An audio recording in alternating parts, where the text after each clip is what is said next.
The Golden State Warriors picked Patrick Baldwin Jr. with the 28th pick, and I can't believe that 27 players were drafted before him. I would have thought like maybe 10 or 15 players were going to be drafted before him, but 27, it's a little bit outrageous. So I'll be breaking down his game so that you also understand why I feel that the Warriors got the steal of the draft. So let's get right into it. Patrick Baldwin Jr. is a 6'9" wing forward that weighs about 230 pounds and has a 6'11" wingspan, and it's only 19 years old.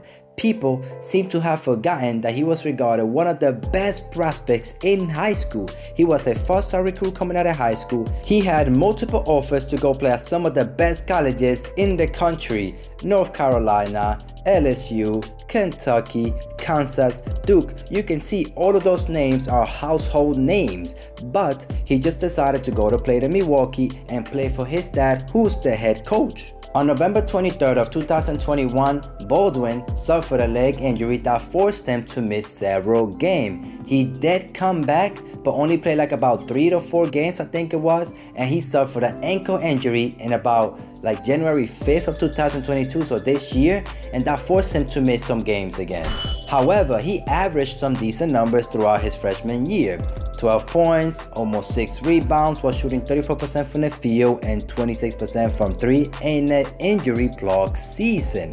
But if we compare his numbers before the injury and after the injury, you'll understand that he has some potential. After the injury, he was averaging only 7 points, 3 rebounds, 1 assist, less than 1 steal, and less than a half a block, plus the shooting splits were horrible.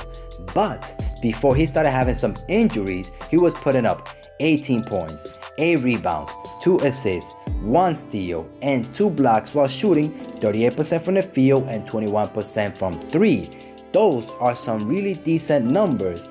And we cannot forget the fact that he was playing at Milwaukee, that didn't have a lot of great players. He was clearly the best player there and didn't have a lot of space or great teammates to play with. But even though his numbers were not crazy throughout his freshman year, he still showed some potential of being a great rebounder because of his size and length, because he has a wingspan of 6'11". That's why he averaged 6 rebounds.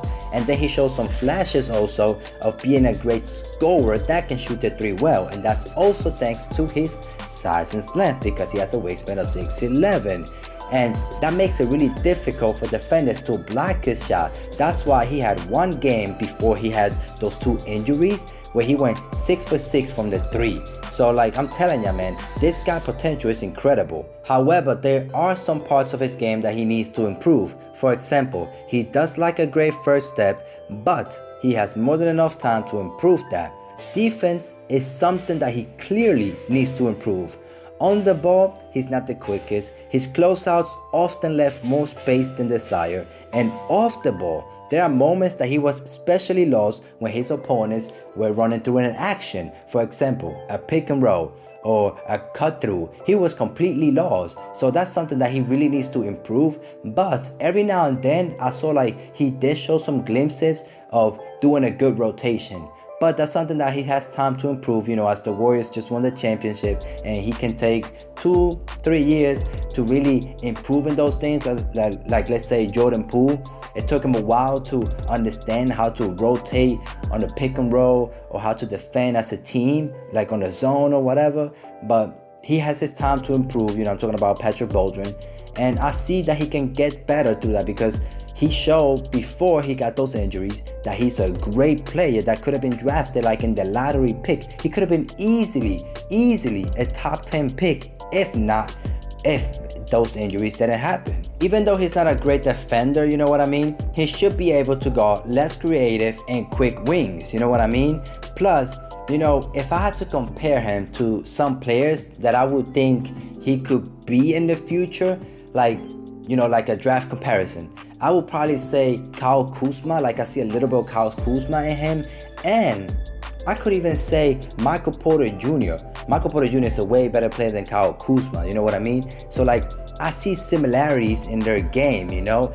And Michael Porter Jr., actually the same thing happened to him. He fell in the draft because he had injuries. So, Michael Porter Jr. was projected to be I think top 5 pick in the NBA draft I don't know when he got drafted, 2020 maybe it was, I can't remember exactly, or 2019, and he didn't get drafted in the top 5 or top 3, whatever it was, because he had some injuries and fell to like the 15th pick to the Denver Nuggets, or 14th pick I think it is. So the same thing happened to Patrick Baldwin Jr. So maybe this is a blessing for the Warriors, you know what I mean? Because a lot of things have been going right for the Warriors. If you look at the 30 for 30 on the Warriors, it's incredible. All the things that had to go right for them to be a dynasty is incredible. And maybe this is another blessing in disguise for the Warriors. So that brings me to the end of the video. Let me know down in the comment section if you think the Golden State Warriors actually got the steal of the draft, or if another player or another team is the steal of the draft.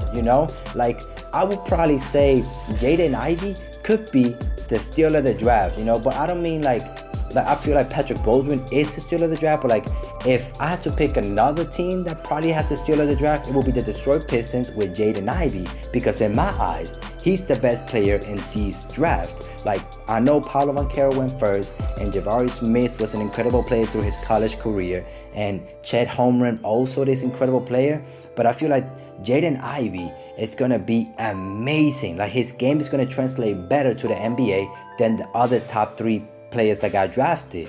So I really feel like the Detroit Pistons might have the best player in this draft, but that is my opinion. Let me know down in the comment section if you think that I'm right or if I'm wrong.